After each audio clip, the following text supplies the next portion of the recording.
Hey there, welcome back. Today, I'll show you how to create a fun and colorful layer blooming effect in After Effects. Let's jump in. Let's start by creating a new composition. Then, bring in your logo or type out your text, whichever you prefer. Now, right-click on the layer and go to Layer Styles Stroke to add a black outline around it. You can adjust the stroke thickness to your liking. Next, let's make the layer 3D by enabling this 3D switch right here. Press the P key to reveal the position property. At the 0-second mark, create a keyframe. Then move to 1 second and change the Z position to -675. I chose the value 675 because it's a multiple of 75, and I'm going to use 10 layers in total. That means each layer will be spaced 75 units apart on the Z-axis. At 2 seconds, set it back to 0. Now let's select all the keyframes and apply easy ease to them. You can simply press F9 on your keyboard. To fine-tune the easing, I'll right-click on the last keyframe and choose Keyframe Velocity. In the pop-up window, we can adjust the incoming and outgoing influence values. I'm setting both of them to 55 for a smoother transition. I'll do the same for the first keyframe, also setting both values to 55. And for the middle keyframe, I'll push both values all the way up to 100% to make that movement super snappy and dynamic.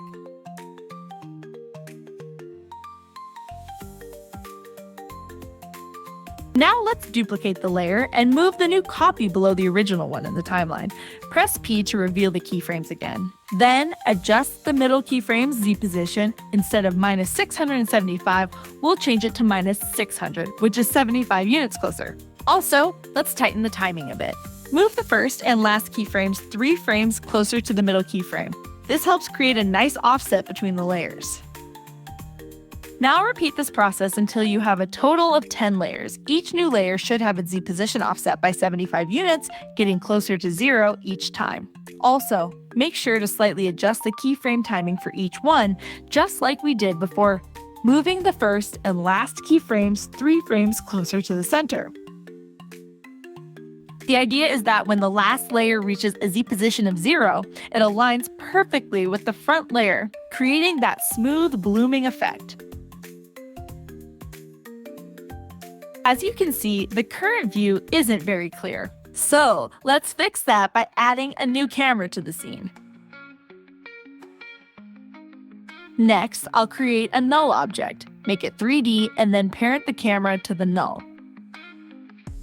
Now select the null, press R to reveal the rotation properties, and you can start adjusting the camera angle from there. You can also change the Z position of the camera if you want to move the whole view closer or farther away.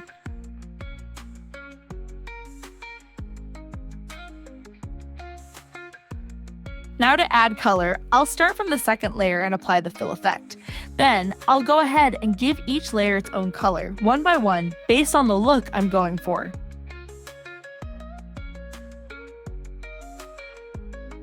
As you can see, the core animation is ready. From here, feel free to add your own creative touches to make it more unique. For example, I want to add a cartoon-style light sweep that moves across the logo. To do that, I'm using the Super Shine extension.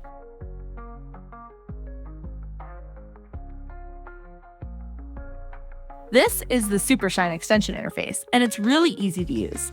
I'll leave a link to it in the video description so you can check it out. Now I'll select the first layer and apply one of the Shine presets. With just a bit of tweaking in the settings, you can easily get the result you're after.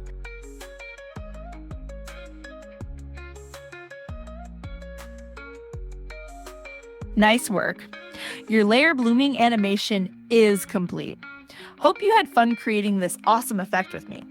If you enjoyed it, be sure to like and subscribe, and I'll catch you in the next one.